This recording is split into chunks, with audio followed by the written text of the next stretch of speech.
I was accompanying a singer once for his college voice jury, and about halfway through the song, his voice started to kind of trail off, and the next thing I knew, he passed out on stage.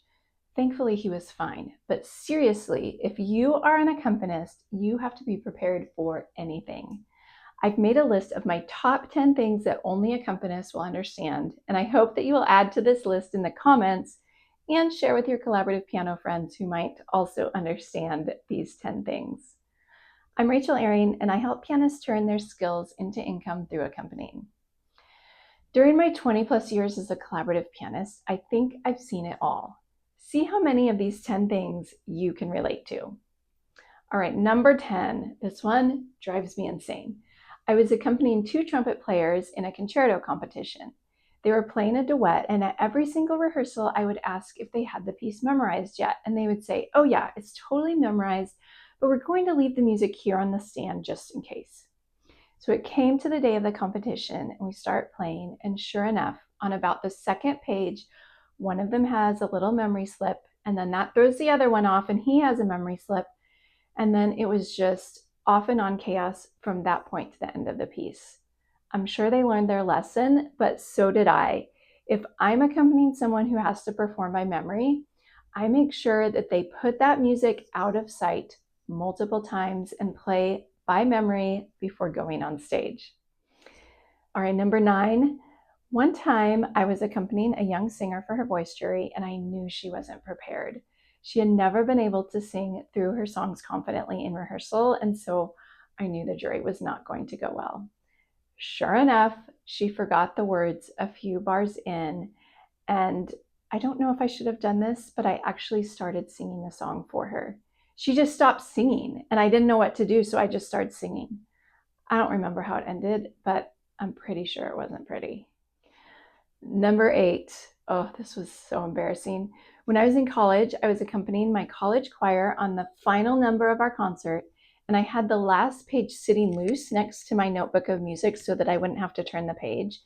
And there must have been a fan on because that page blew right off the piano. And so there I was trying to keep playing with one hand while I reached down to the floor to try and grab the page. I hope I never have to relive that moment. All right, number 7, another one that drives me insane. I can't even tell you how many bass lines I've made up on the fly because the bottom line of the music was cut off. I've had students, faculty, professionals, you name it, give me scores that have the bass line cut off the bottom. So if I'm sight reading and don't have time to ask for a new score or figure out the chord progression, I just have to make it up on the fly. Sometimes it works out, and other times I get that look like, what in the world did you just play? Here's a pro tip for you.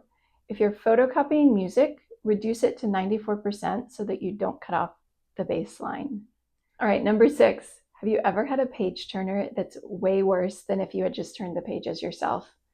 I tried to preemptively train my page turners by saying something like, you probably already know this, but I prefer you grab the page at the top and turn quickly around the last measure of the page. I'll nod my head when I'm ready for you to turn. But some of them get so nervous and they start messing with the pages, and you can tell that the pages are stuck together, and then they turn 2 pages, and then maybe they realize it and try to turn back, or if they don't realize it, I have to grab the page and flip it back.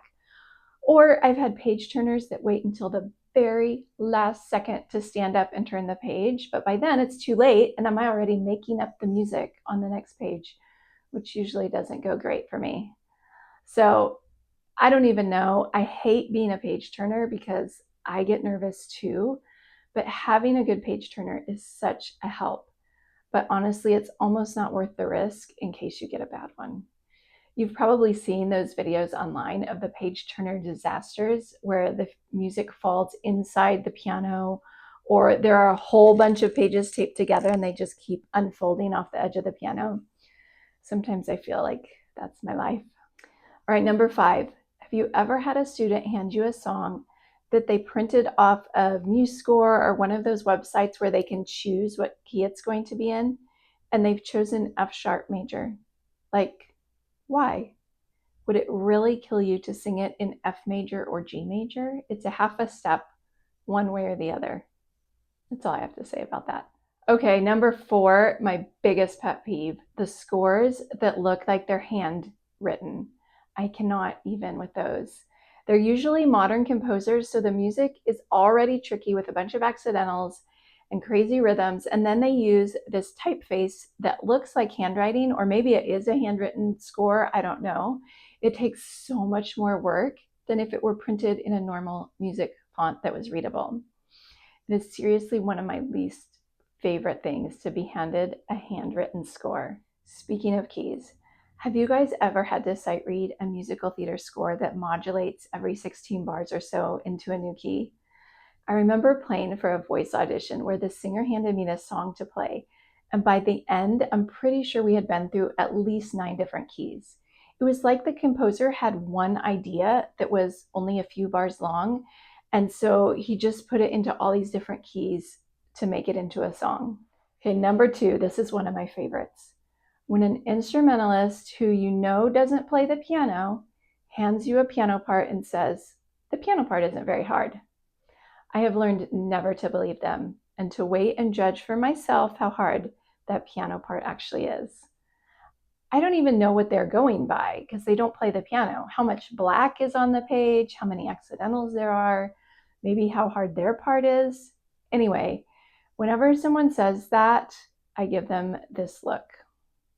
I think it's called skepticism. All right, the number one thing that only accompanists will understand is when a choir conductor hands you an open score to read that is double choir with 8 voices in each choir, so 16 separate lines of music that you're supposed to be able to read all at the same time in rehearsal. Thank you, but I only have 10 fingers, so I feel like that is already setting me up for failure. All right, there you have it. This obviously was a little more lighthearted than most of my YouTube videos where I actually teach you how to accompany. I would love to hear your war stories from the trenches of collaborative piano in the comments. And please share this with other pianists who would appreciate these stories from my years as a collaborative pianist. Don't forget to subscribe to the channel so you never miss a video about accompanying. I'll talk with you next week. I'm Rachel Ehring.